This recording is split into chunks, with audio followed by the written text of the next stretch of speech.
Good evening, everybody. It's a beautiful night. Let's talk about dancing. I know a lot of you out there like to dance, right? What about you women, girls, who like to twerk? Let's talk about twerking. So, is this a new dance, a new phase? Something you've learned over the past few years? Okay. You know it's not new, right? Do you know what you're doing when you're twerking? Do you know how ancient it is and what it goes with? See, there are rituals, and if you're not paying attention and you are partaking in these rituals, even unbeknownst, they have an effect. So it's very important that you know where things are coming from, where these dances that you're doing originate from, what type of rituals are attached to them. See, people don't necessarily know a lot of this because they're not familiar with different religions. A lot of cultures do different rituals.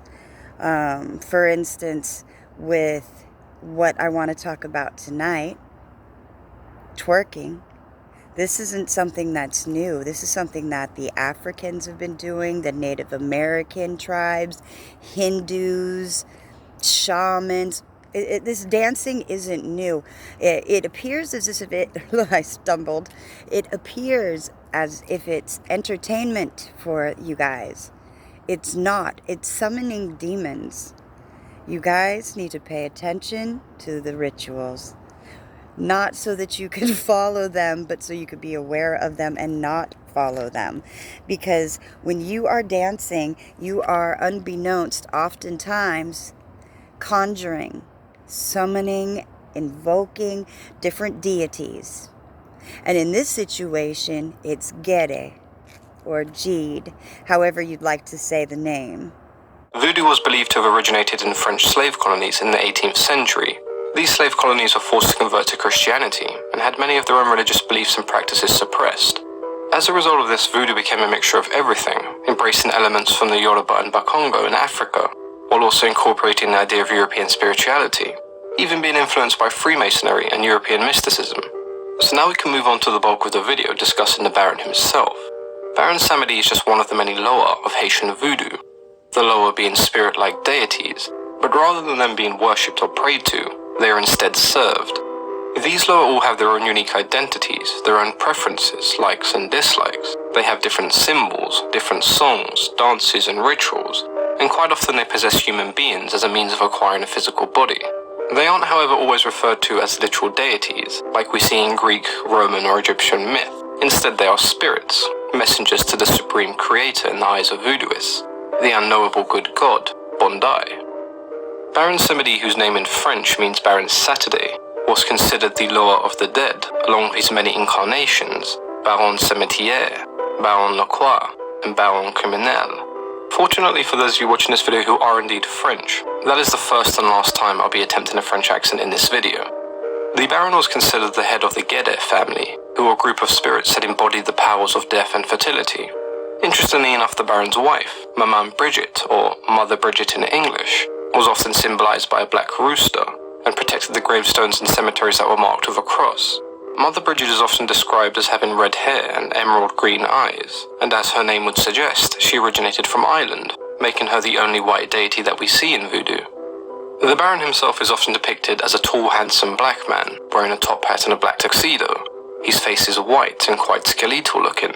At times he has cotton plugs in each nostril, reflecting a common practice in Haitian burials.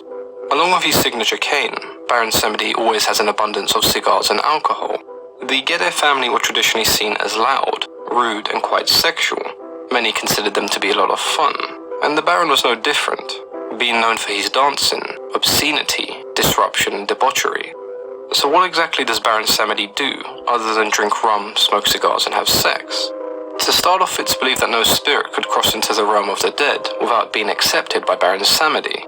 When an individual would die, Samedi would dig their grave, and then greet their soul once they had been buried, and eventually lead them to the underworld.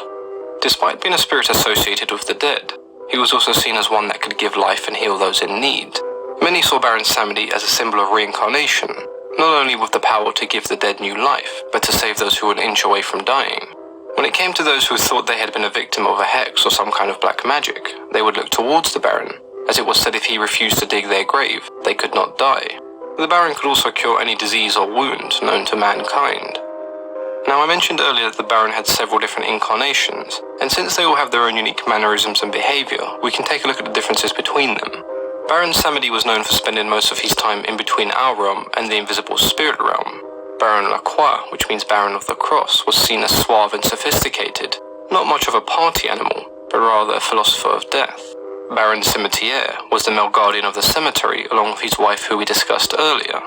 What I found most interesting about this iteration was the belief that his horses would also wear a tuxedo and a top hat, but it doesn't quite stop there. They also demonstrated behaviour quite similar to their master, smoking cigars and drinking fine liquor.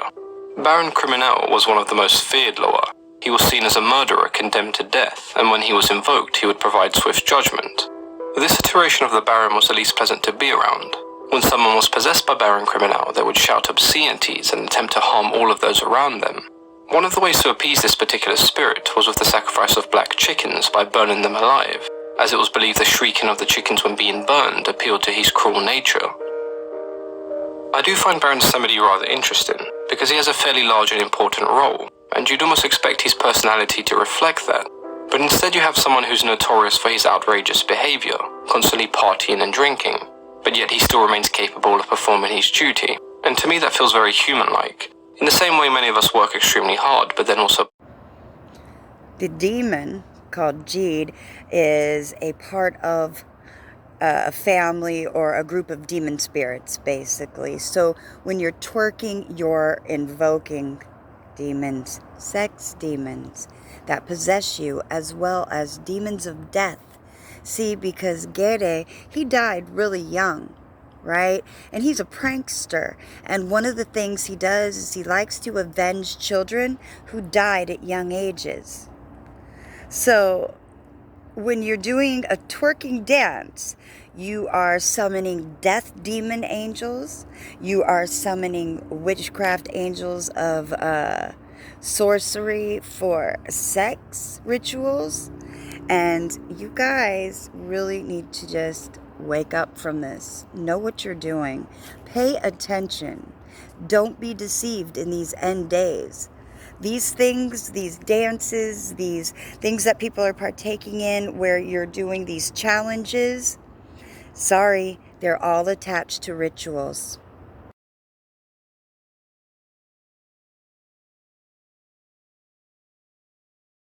Continue in these beautiful festivities of Fête Gede, Fête de Novembre of Gede. We want to talk about one of the powerful lois that's not really talked about often, Brave Gede Nibo. Now, in Haiti, he is celebrated in liaison with the 1st of November, but also the 21st of November. So Gede Nibo is a very, very important loi. A loi that is very, very powerful, especially when it comes to the means and energy of family and relatives. When you have a brother or a cousin or someone who died suddenly with an unexpected death, Brave Gede Nibo's energy is very strong and powerful to getting to the bottom of how those deaths occurs. He helps with the communication of the dead, especially the young, seeing as how he himself died young. Okay, in the folklore of Haitian voodoo, he is spoken of as one that is the adopted child, in a sense, or the child that Mama Brigitte and Medbaon Samedi incorporated and embraced in the world of the dead. Okay, so Gede Nibo, very powerful, very serious loa that we're going to discuss. Now, when we talk about Gede Nibo, let's look at the root word Nibo. Now, Nibo, when we look at Nib is coming from an ancient Sumerian text and word, which translates as crossing, or again, a point of direction. When you look at Bo is native to the Taino Arawak Indians, which is a meaning speaking of the energy of recycling. Okay, the energy of recycling anew. Once again, rebirth. Recycling is a root word of rebirth. Now, when we talk about Gede Nibo, he is a patron of Miragwan. Okay, and Miragwan is up in the hills, a very secluded country-like area, very powerful, very strong, as a lot of Loa like to reside. Now, let's take a deeper look into Nibo, because many times they speak of him as being a very young, very attractive. One, he wants to be kind of hot-headed. They say psychompump, if you will, or whatever, meaning he's deranged or he's very sudden in his actions. Gede Nibo is interesting on several levels. Yes, he definitely is young, but one of the big things is that if he felt something has been done unjustly, especially for young deaths, this is where his domain or where he will intervene the most. Now, when we look at The Bible even warns us about seducing spirits. We're told not to fall for the seducing spirits and to test every spirit. In order to do that, you need to educate yourself on history and on these things. See, oftentimes people will read the basics of the Bible or they'll wear their cute little crosses, but do you really know what's going on? Are you really following?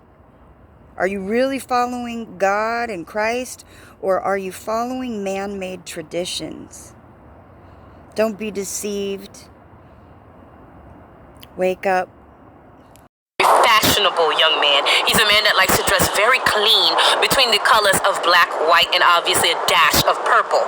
He is very, very, very strong in the fashion industry, to the point that people who have clothing lines will only do clothing lines in black and white. Okay, also where you get the Masonic energy of the black and white. So Gede Nibo has been around for a very long time in those 80s and 90s raps. To be honest with you,